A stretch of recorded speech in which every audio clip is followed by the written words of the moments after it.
나중인가에 대한 말씀을 어제 나누었습니다. 먼저 된 자가 나중되고 나중된 자가 먼저 된다. 먼저 된 자들, 나중될 자들이 많다. 예수님은 그렇게 했습니다. 그 많은 부류에 저도 여러분도 오늘 이 새벽에 온 우리 모두도 들어가지 않기를 바랍니다. 오늘은 누가 천국 일꾼인가? 누가 천국 일꾼인가? 일꾼이 되더라도 천국의 일꾼이 되어야지. 다른 곳에 그 어떤 장소에 그 화려한 곳에서 일을 한다 할지라도 천국 일꾼과 비교될 수 있겠습니까? 할렐루야. 우리 예루살렘에게 오늘 이 새벽에 참 많이 나오셨네요. 휴가들 안 가셨어요? 이 새벽에 이렇게 많이 나오셨어요. 많이 나와도 은근히 걱정이 되네요. 우리 예루살렘에게 인사하십시다. 당신이 천국 일꾼입니다. 인사하십시다. 여러분, 우리는 천국 일꾼이 얼마나 소중하고 누가 천국 일꾼이 되어야 되는가, 그 천국 일꾼에 들어가 있다는 것만 하더라도 그냥 감사, 범사에 감사. 본문에 나오는 이 포도원 품꾼에 대한 이 비유는 마태복음 유일하게 사복음 중에서 마태복음에만 기록되어 있는 비유입니다. 보통 비유가 소개가 되면 마태복음이나 누가복음이나 아니면은 뭐 또 세 군데 요한복음까지 마가복음까지 이런데, 오늘 본문은 이 천국에 대한 이야기, 천국 품꾼에 대한 이 이야기는 유일하게 마태복음에만 기록이 된 그러한 내용이 소개됩니다. 자, 그런데 오늘 이 본문의 이 이야기가 우리에게 뭐 어떤 이야기를 어떻게 주님이 말씀하시려고 오늘 이런 비유를 소개되고 있는가? 이 천국에 대한 올바른 개념을 가지라는 것입니다. 천국이라는 대한 것에 확실한 개념을 가지라는 것입니다. 그 중에서 천국 일꾼이 얼마나 중요하고 소중한 것인가에 대한 부분을 확실하게 깨우치라. 그런 의미에서 오늘 이 누가 천국 일꾼인가 하는 이 말씀을 전해주고 있습니다. 자, 그러기 위해서 오늘 본문에는 이 품꾼이라는 말이 소개가 되고 있습니다. 이 품꾼. 자, 그렇다면 우리가 도대체 누구인가? 우리가 예수 믿는 그 순간부터 품꾼이 됩니다. 즉, 품꾼이라는 것은 한마디로 자신을 위한 그러한 삶이 아니고, 품꾼은 주인을 위한 삶이 틀림없는 것을 아시죠? 우리가 1시간 동안 알바를 하는 학생들이 이제 편의점에 가서 일을 합니다. 그러면 그 1시간 하루에 몇 시간 하면은 그 시간만큼은 그 주인을 위해서 일을 해야 합니다. 그렇죠? 거기 가가지고 딴 일하고 거기 가가지고 자기 일 보고 그렇게 되면 그것은 품꾼이 아니죠.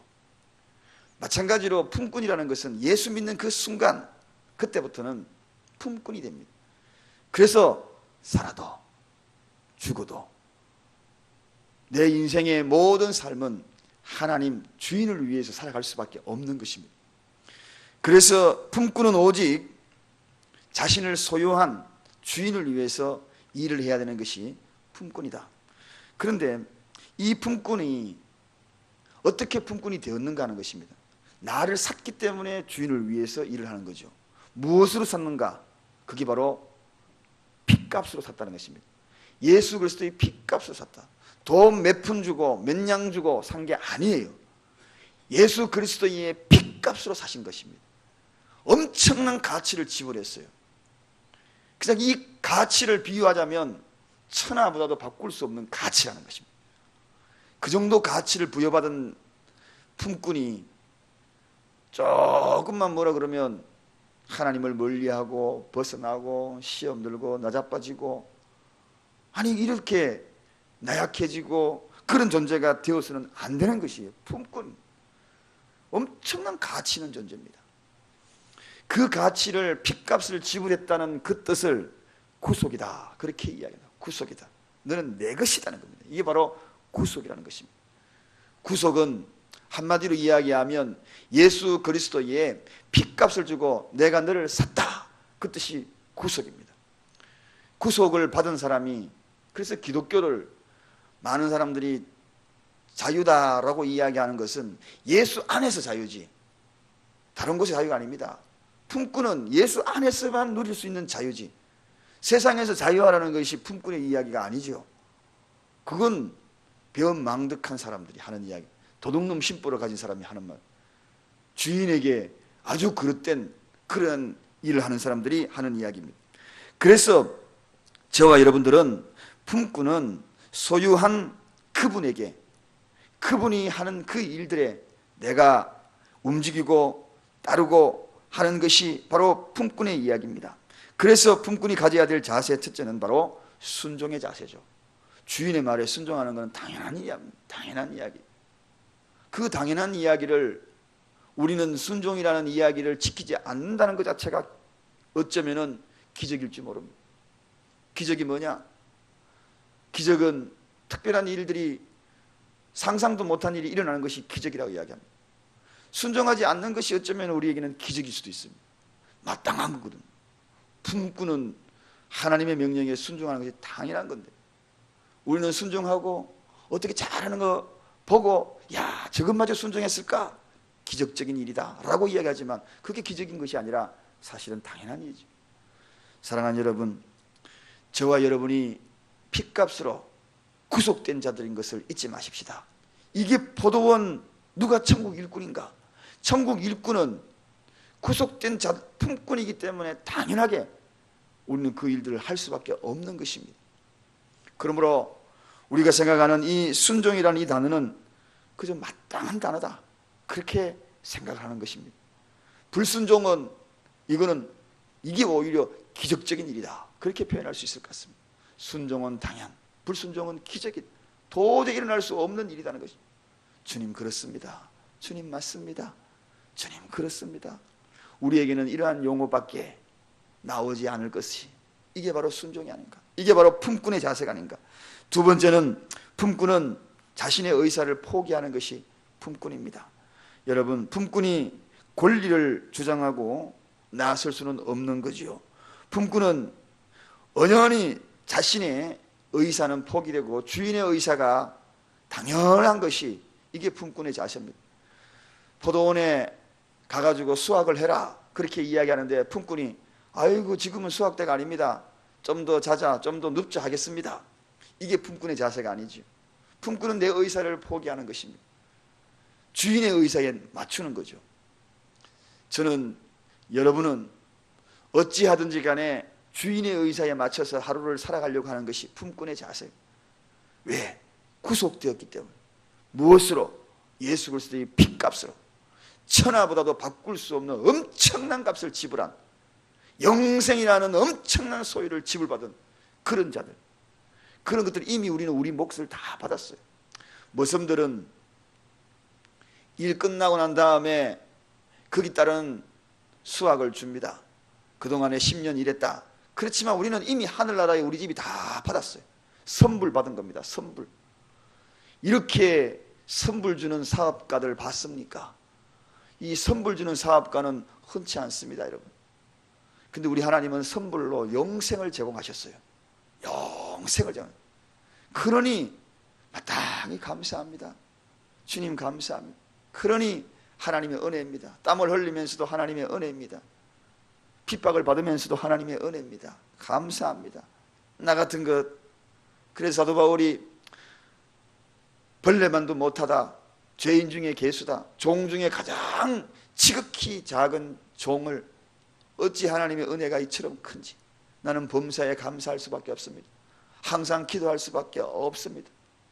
할렐루야 할렐루야, 하나님의 은혜가 은혜 위에 은혜로다, 그렇게 하는 거예요. 미리 받았습니다. 영생을. 이게 바로 의사를 포기해야 될 이유가 되는 것입니다. 세 번째, 우리 품꾼은 해야 될 일터가 어디냐를 알아야 합니다. 여러분, 우리 품꾼이 일해야 될 일터가 어딜까요? 그것은 당연히 주인이 일하는 장소가 있습니다. 다른 것은 다 보충 수업이에요. 품꾼 중에서 잠시 쉬어라 하는 그 일들을 우리가 무엇을 하고 있는가? 그게 바로 지금 내 생업의 일터에 가서 일하는, 그게 바로 잠시 쉬어라 할 때 그 일하는 거예요. 진짜 일이 따로 있습니다. 주일이 따로 있어요. 하나님이 직접 경영하는 사업터가 두 가지 사업터가 있습니다. 그 사업터가 어디냐? 첫째는 가정이요, 둘째는 교회입니다. 여러분, 이것은 우리가 마땅히 지켜야 될 그 품꾼을 이 땅에 오게 할 목적이요, 이유입니다. 나머지는 뭐냐? 그것은 다 휴식 시간에 하는 일들입니다. 휴식 시간에도 땀 닦을 때 있지요. 휴식 시간에 방학이 있어요. 그 방학 동안에 하는 일이 뭐냐? 나머지 일들이에요. 사랑하는 여러분, 여러분의 가정은 어떻습니까? 품꾼처럼 하나님의 구속력을 가진 그러한 자의 모습으로 가정에서 살아가고 있습니까? 나는 이 가정에서 내 행패를 마음대로 부리고 분노를 마음대로 부리고 주인은 따로 있는데 품꾼이 자기 멋대로 하고 자기 자식을 소유물인 양 생각하고 자기 가정을 자기가 소유물인 양 생각하고 자기 아내를 자기 남편을 멋대로 대하고 함부로 대하고 이게 품꾼의 자세일까요? 그렇지 않죠. 품꾼은 그런 자세가 아닙니다. 그저 품꾼은 주인이 원하는데 주인이 뭘 원할까요? 요즘 오후 예배 때 가정에 대해서 이야기를 많이 하고 있습니다. 지난 시간에 부부에 대해서 이야기했잖아요. 10가지만 이야기해서 그렇지 저도 많이 부족합니다.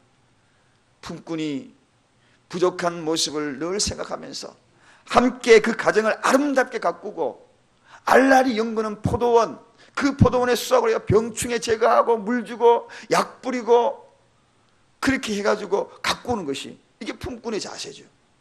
이거 품꾼 착각하지 마시기 바랍니다. 오늘 집에 가가지고 내가 주인인 것처럼 가장이다라고 호적 등본에 나온 그거는 상 멋습니다. 그런 생각하는 거예요. 상 멋습니다.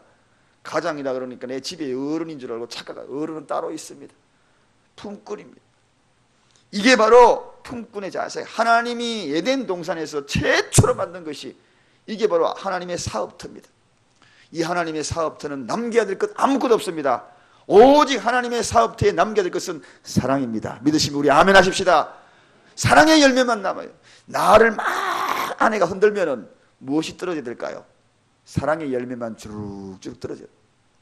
대추나무 밭에 대추 흔들면은 그 밑에 대추가 떨어져야지. 무엇이 떨어져야 될까요? 거기에 복숭아가 떨어지면 되겠습니까? 대추가 떨어져야 돼요. 우리가 떨어져야 할 것은 사랑의 열매밖에 없는 것입니다. 왜?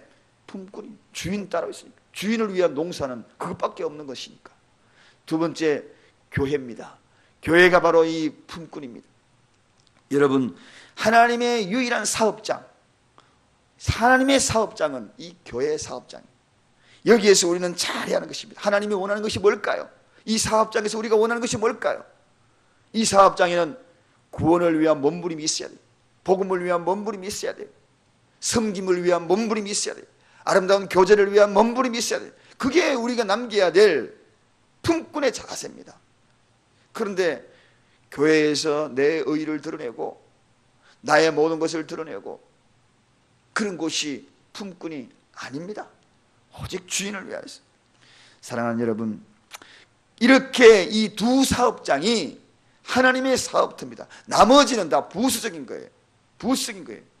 다 진짜 사업장을 잘하기 위하여서 내가 열심히 일해가지고 그 사업 벌었는 건 뭡니까? 가정을 위하여, 교회를 위하여. 이게 진짜 쓰는 거예요. 그러면 우리가 품꾼의 자세가 어떻게 돼야 되는가? 무엇보다도 품꾼의 자세는 중요한 자세 있죠. 근면 성실입니다. 성실이라는 단어를 빼놓고서는 품꾼의 이야기를 할 수가 없죠. 근면해야 되죠. 부지런해야 됩니다. 그렇잖아요. 품꾼이 딴짓하면 안 되잖아요. 가정에 있는 가장이 아내가 가정을 위해서 근면해야죠. 성실해야죠. 그래서 기독교인은 성실히 살아야 되는 것입니다. 성실히 살아야. 교회도 성실히, 신앙생활 성실히. 성실할 때에 다윗이 너무 품꾼처럼 일을 잘하거든요. 하나님이. 그러니까 하나님이 그를 너는 내 마음에 합했다. 어떻게 주인의 마음에 품꾼이 그렇게 꼭 합하냐? 그래 너는 내 마음에 합했다. 다윗, 그를 하나님이 끔찍히 사랑하여 성경에 온통 구약성경에 다윗 이야기밖에 더 많이 없을 정도로 그렇게 많이 다윗을 소개하는 것입니다.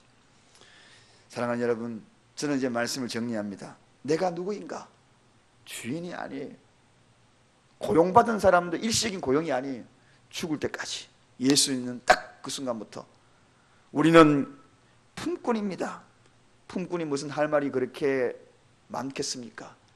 가정에서는 품꾼이 무슨 할 말이 많겠습니까? 자기 일에 충실하는 것이죠. 교회에서 품꾼이 무슨 할 말이 많겠습니까? 자기 일만 충실하는 거예요. 그냥 충실히. 감사합니다 하고 충실히 하는 거죠. 이러한 모습은 품꾼에게는 오직 자기 의사를 포기하고 소유한 주인에게 최선을 다하고 순종뿐이고, 우리의 일터는 가정과, 진정한 일터는 가정과 교회, 이 두 가지를 행복하게 만들고 사랑하고, 그것이 우리의 제일의 목적입니다.